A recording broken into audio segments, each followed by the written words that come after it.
Alexandra Lederman, merci d'avoir répondu à notre invitation. Vous êtes en réalité, la dernière médaillée française aux Jeux Olympiques. C'était en 1996 à Atlanta avec Rochet, le fameux. Est-ce que vous pouvez revenir pour nous et nos internautes sur cette expérience? Comment vous en êtes arrivé à aller au JO et puis finalement à obtenir cette médaille? J'en suis arrivée par une voie très progressive de résultats, améliorés chaque année, et grimper les échelons avec Rochet. Et puis, c'était jamais un objectif que je m'étais fixé, mais ça s'est fait tout naturellement par une succession de résultats vers le haut niveau et puis une régularité en fait qui m'ont amené à être sélectionnée. Est-ce que cette médaille, c'était le fruit du hasard selon vous? Non, c'est pas du tout le fruit du hasard, c'est le fruit d'une préparation de plusieurs années en amont, avec justement essayer d'amener mon cheval qui était très délicat et très fantasque à être plus régulier déjà, et puis beaucoup d'investissements personnels dans le travail, dans la préparation du cheval, dans la gestion des engagements de la saison pour amener le cheval à sa forme optimum le jour J. Et bon, ça c'est un gros boulot que j'ai accompli avec mon père et coach.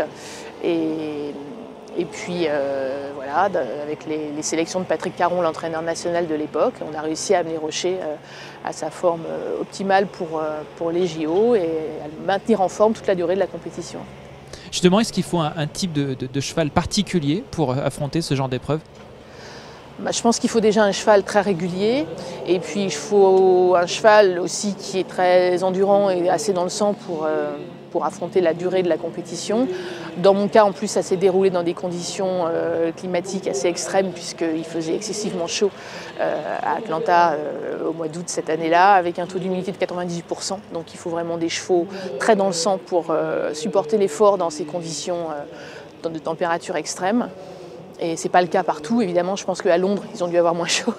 Mais bon, voilà, ça dépend des pays et des conditions climatiques. Alors comment vous avez géré justement, comment vous avez vécu ces Jeux au sein de l'équipe de France? Vous avez été la seule à pouvoir prétendre enfin à une médaille individuelle. Comment vous avez géré la pression, avec Patrick Caron notamment, avec les autres cavaliers? Comment ça s'est déroulé? Ça s'est déroulé très simplement, on était une bonne équipe, on s'entendait vraiment très bien. On est parti un mois aux États-Unis puisqu'il y a une quarantaine pour les chevaux auparavant. Donc on a passé 15 jours dans une écurie où on préparait les chevaux et on a travaillé tous ensemble, dans la bonne humeur, dans la détente, avec des moments de détente très sympas, au-delà du travail, en dehors du travail. Et puis après, on s'est rendu sur le site olympique et là on a affiné les réglages. Bon, après c'est juste, on maintient les chevaux en condition en fait, il faut les maintenir dans leur forme optimale. Le plus difficile en fait c'est d'être un mois sans compétition. On a l'habitude d'espacer les compétitions de 15 jours, 3 semaines et là c'est vrai que les chevaux n'avaient pas de compétition dans les pattes depuis 4-5 semaines. Ça c'est un peu délicat parce qu'il n'y a rien qui prépare mieux que la compétition. Et reproduire les efforts et la technique du concours à l'entraînement c'est toujours très délicat. Il faut surtout éviter le saut de trop, le parcours de trop, la séance d'entraînement de trop. Il vaut mieux, de mon point de vue, arriver en excès de fraîcheur qu'arriver avec un cheval hyper affûté mais qui va entamer le déclin en milieu de compétition. Donc moi j'ai toujours privilégié le mental sur mes chevaux. Donc je me suis toujours attachée à garder mon cheval vraiment frais pour la compétition, quitte à ce que ça démarre pas forcément au mieux mais que j'en ai encore sous le pied le jour de la finale. C'est quelque chose dont vous rêviez les Jeux Olympiques quand vous étiez petite? Jamais de la vie. Je m'y suis jamais intéressée. Je ne suis pas quelqu'un qui se projette loin dans l'avenir. Je vis l'instant présent. Je prépare mes chevaux au quotidien. J'adore les monter, les faire gagner. Évidemment, j'ai été obligée de me projeter un peu parce que 2 ans auparavant, les JO commençaient à se profiler un petit peu. J'ai déjà été sélectionnée au championnat d'Europe l'année précédente, donc ça commençait un petit peu à sentir bon pour moi. Donc à ce moment-là, évidemment, l'année qui précède les JO, on commence à faire un plan un peu de carrière pour le cheval en vue des JO. Puis 6 mois avant, ça se précise de plus en plus. On voit que la shortlist devient de plus en plus restreinte et quand on sait qu'on va y aller, évidemment, il n'y a plus que ça qui compte. Donc c'est un peu compliqué de gérer les autres chevaux de l'écurie à côté parce qu'on a vraiment une priorité sur le cheval de tête. Mais bon, il faut arriver à gérer les deux. Et puis après, effectivement, à ce moment-là, j'avais les JO dans la tête 6 mois avant, c'est sûr. Mais c'était pas parce que c'était mon rêve, mais parce qu'à partir du moment où on allait me faire confiance et m'envoyer là-bas, Ça me paraissait la moindre des choses d'être à la hauteur et de donner le maximum de moi-même. Est-ce que c'est une épreuve particulière, les Jeux Olympiques, en termes sportifs? On ne parle pas plus de la pression, là on parle de la difficulté technique. Est-ce que vous l'avez vécu différemment que d'autres Grands Prix? Alors pour avoir fait aussi plusieurs championnats d'Europe et championnats du monde et 2 Olympiades, effectivement il y a une grosse différence entre les Jeux Olympiques et les autres championnats. Parce que c'est pas tellement en termes de technique. Sur place c'est relativement identique à ce qu'on a l'habitude de faire toute l'année. C'est peut-être un peu plus gros encore les parcours. Mais c'est surtout en termes de pression, parce que c'est la seule compétition dans laquelle nous, cavaliers, qui sommes plutôt peu médiatisés le reste du temps, sommes médiatisés à l'identique des autres athlètes, des autres disciplines. Et surtout, on arrête d'être médiatisés uniquement avec la presse spécialisée, mais on l'est avec l'ensemble de la presse.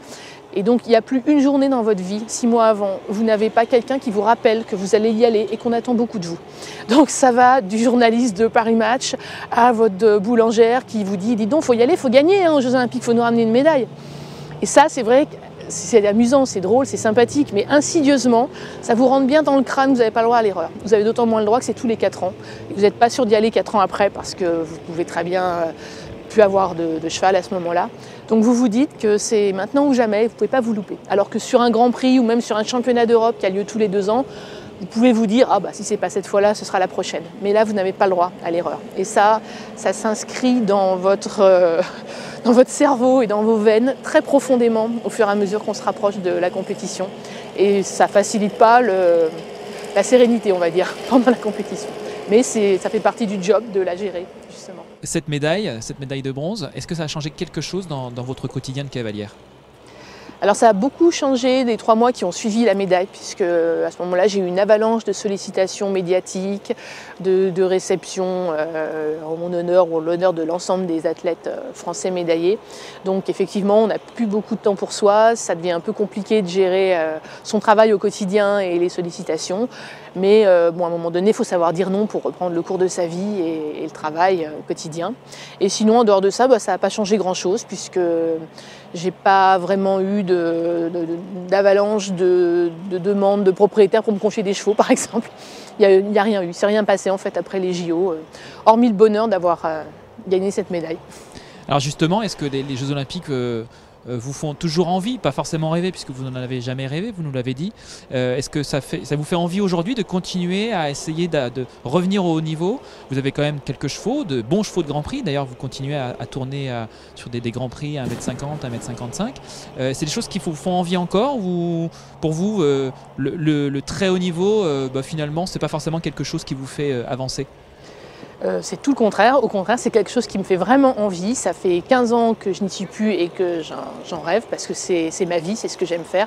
Je m'ennuie sur des concours de plus bas niveau et j'aime bien me battre dans la difficulté et j'aimerais beaucoup avoir de nouveau des chevaux qui me permettent de refaire ces concours de haut niveau. C'est pas forcément les jeux qui me font rêver. Vous voyez, j'ai pas changé par rapport à avant les précédents. Si j'ai un bon cheval et que je retourne en haut niveau, je serais ravie d'aller au JO et d'essayer de glaner un autre métal que celui que j'ai déjà remporté. Mais c'est pareil, ça s'inscrira dans une logique, une continuité, une progression du cheval, si tant est que ça m'arrive. Mais ce n'est pas les JO qui me font rêver, c'est vraiment de retrouver des chevaux de haut niveau aujourd'hui qui me fait rêver. Alors 20 ans après cette médaille justement, parce que vous fêterez les 20 ans de votre médaille de bronze cette année, cet été, est-ce que vous pensez que le sport, et notamment le saut d'obstacle, a évolué, a changé vraiment? Oui, bien sûr, comme tous les sports, il a suivi une évolution assez spectaculaire peut-être dans le nôtre, puisqu'on s'oriente vers un sport où l'argent est beaucoup plus présent, ce qui n'était pas forcément le cas il y a une vingtaine d'années. Et on a vu émerger de plus en plus de participants amateurs assez fortunés, ce qui n'était pas le cas autrefois. Il y a eu un peu une inversion, il y avait une majorité de cavaliers professionnels qui réussissaient grâce à leur talent, mais pas forcément avec des gros sponsors derrière. Et puis aujourd'hui, on voit arriver, notamment dans certains pays du Moyen-Orient, des cavaliers qui bénéficient d'un gros soutien financier et logistique derrière. Et qui montent d'ailleurs pour certains très bien, qui ont vraiment du talent aussi.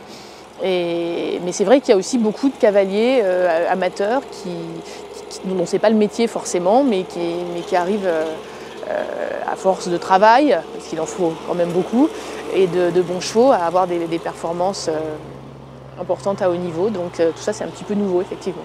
Donc la compétition, d'après vous, aux Jeux Olympiques, elle reste très ouverte?